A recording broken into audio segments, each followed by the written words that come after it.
Este tema de violencia contra la mujer es un tema que, por supuesto, no tiene ninguna división política para su interés, análisis, proposición. De lo contrario, desde las diferentes cosmovisiones, ideologías y formas de plantear soluciones se puede nutrir un debate histórico-cultural que tiene que plantearse desde una solución de raíz y desde los escenarios pertinentes para cambiar estas conductas atroces de violencia contra la mujer. Primero, manifestar pues, la profunda tristeza y preocupación por lo que están viviendo las mujeres en la sociedad, no solo en Bogotá, en Colombia, en el mundo entero. Y esto por los hechos repugnantes y asombrosos que uno ve en los medios de comunicación, como el último caso que varios ya han mencionado de la señora Ángela del Pilar Ferro Gaitán, después de esa agresión tan macabra, que genera por supuesto indignación, pero este es un hecho atroz que conocimos, muchos no conocimos, muchos casos de violencia exacerbada, no nos dimos cuenta, simplemente esos cuerpos y esas víctimas llegaron a medicina legal y la ciudad o el país no se enteró. Y allí viene una reflexión y serie de diferentes preguntas respecto a lo que pasa por un hombre capaz de hacer lo que hizo, como fue el caso de la señora Ángela del Pilar Ferro. ¿Cómo va a vivir ahora ella después de esta situación tan nefasta? ¿Cómo va a vivir su hijo? ¿Cómo se va a apoyar a esta mujer en este proceso de sanidad interior, pero en un proceso también de poder perdonar y empezar una nueva etapa de su vida? Y ahora que se tiene que someter a un proceso judicial, ¿cómo brindarle esas herramientas pertinentes para superar esta situación tan compleja? Y en esto coincido con quienes me antecedían en el uso de la palabra respecto a que en esta pandemia, ese aislamiento colectivo y esta situación de confinamiento que nos tocó asumir a todos, pues esta situación de violencia contra la mujer se incrementó. Pero esa violencia contra la mujer se incrementó en los hogares. Ha sido un tiempo en donde mujeres, madres, hijas han vivido una guerra silenciosa en su propio hogar. Y por supuesto que esto es preocupante porque el lugar donde deberían estar más seguras es donde corren más riesgo, porque la violencia doméstica es una situación apremiante. En los últimos 2 meses, 243 millones de mujeres y niñas de edades entre 15 y 49 años en todo el mundo han sufrido violencia sexual o física por parte de su compañero sentimental, y en la pandemia esto se incrementa mucho más. Y allí siempre mi preocupación ha sido, y lo propuse en la discusión del plan de desarrollo, porque cuando yo analizaba el plan de desarrollo, por ningún lado aparecía la palabra familia. Por supuesto que agradezco que la administración haya considerado que el plan tuviera una transversalidad de familias para poder abordar una problemática como la violencia de raíz. La violencia intrafamiliar es otra pandemia, como lo decía Lucía. Esa violencia intrafamiliar que va a gran escala y, como lo dicen las estadísticas, por la propagación del mismo coronavirus ya se vuelve un problema de salud pública que exige una atención estructural, integral. Creo que las situaciones y la vulnerabilidad de la familia hace que esa violencia contra la mujer se incremente. Y allí entonces la dificultad de denunciar a sus agresores y buscar la ayuda pertinente para enfrentar esta situación que está viviendo es muy limitante, porque es una situación muy interna, es una situación muy privada. Entonces, más allá del maltrato que se ejerce contra la mujer, pues hay otros maltratos que no son tan visibles hacia las niñas, hacia los adultos mayores, hacia las personas en condición de discapacidad, que no se diferencian, pero que radican en la misma esencia, y es que lo que se está viviendo dentro de los hogares está generando una consecuencia y unos efectos colaterales que hacen que los mismos miembros de casa desplieguen toda esa rabia contra las personas más cercanas, y en este caso es contra las mujeres. La violencia intrafamiliar entonces Es un engranaje perverso en el que pueden quedar atrapados víctimas, agresores y todos quienes la componen para repetir un ciclo infinito y perverso, porque entonces hay un miedo por parte de los hijos a denunciar, de la esposa a denunciar, del esposo a reconocer. Y esto es porque también se lo recomendaba, señora secretaria, cuando hablábamos del plan de desarrollo y discutíamos algunos temas,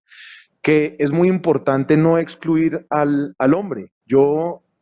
Cuando escuchaba a la concejal Ana Teresa, ella decía, aquí el asunto no es una guerra entre hombres y mujeres, que es lo que pareciera que el feminismo quiere resaltar. Aquí es el feminismo radical, correcto. Aquí es un asunto cultural, de educación, de formación, de principios, de romper esas conductas, esos parámetros y esas formas de vida que son las que hacen que haya esta desigualdad que no tiene que haber, no tiene que existir. Sin embargo, en Bogotá esta situación es alarmante, ya pues mis colegas han dado los datos,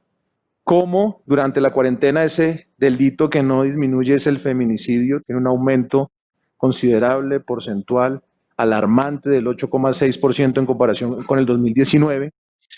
Y allí todas estas noticias, insisto, de los casos que conocemos, por supuesto que sin desconocer los esfuerzos que ha hecho la administración distrital por acompañar, orientar y asesorar a las mujeres víctimas de violencia física, psicológica, sexual, pues esto está exigiendo mucho más. Uno tiene que ser también objetivo en reconocer los esfuerzos que se están haciendo, pero hay algo que me preocupa y es que en el reporte de los casos asesorados y representados por el delito de feminicidio a través de esa estrategia justicia de género que presenta la Secretaría de la Mujer, allí hay una referencia de solo 5 representaciones judiciales con estas cifras irrisorias al lado de una realidad que están enfrentando las mujeres en general en Bogotá, dando un reflejo de una ausencia de estrategias y metodologías eficaces. Ahí hay un cuadro donde se muestra ese reporte de los casos, seguramente puede que usted nos pueda aclarar si esta no es la información que usted pueda aclararle al Consejo de Bogotá, pero cuando yo veía esta información, pues decía, hombre, no es posible que el acompañamiento que realiza esta administración, que es una administración que quiere levantar a la mujer, que quiere defender a la mujer, pues sea tan básico y tan precario.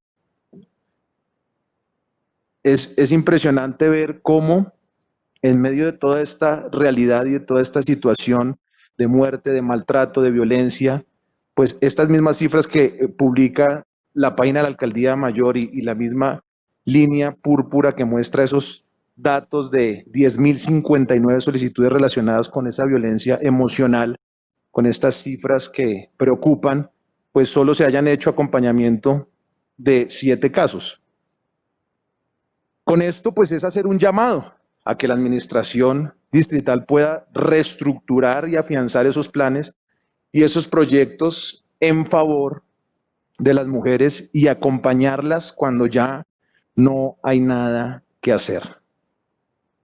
Insisto ya para terminar en la intervención y no ser repetitivo que hay que trabajar con la familia, hay que trabajar de manera integral. Yo creo que es un tema de principios, creo que es un tema en el que muchas veces la violencia de los hermanos, de los tíos, de los abuelos, como lo decía la concejala Ana Teresa, un tema cultural, tiene que demandar de la administración estrategias contundentes que permitan respetar los diferentes roles dentro de la sociedad. Yo he insistido en que la familia es esa institución humana, antigua, básica, célula social, donde está cada ser humano y donde las personas son moldeadas en su carácter, en su creencia, en su forma de ser, y allí es donde hay que enseñarle a nuestros niños cómo debe ser el trato a nuestras mujeres, cómo debe ser el trato a nuestras niñas, porque hay muchas personas que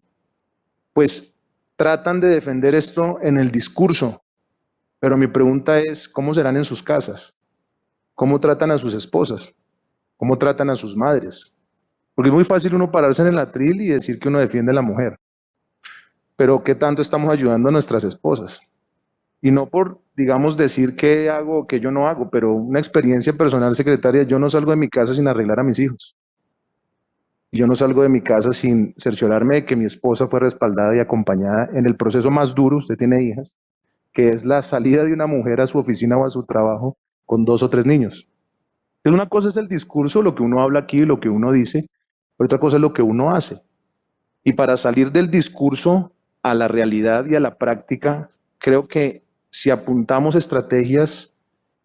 intencionales en la familia, entendiendo que es allí donde casi que el 80% del aprendizaje del ser humano se genera y entendiendo que antes de los 4 años el ser humano consolida el 80% de la concepción de su vida, pues tendremos unos resultados más favorables de los que hoy tenemos. La familia produce en el individuo identidad cultural, es la línea de defensa de principios y valores,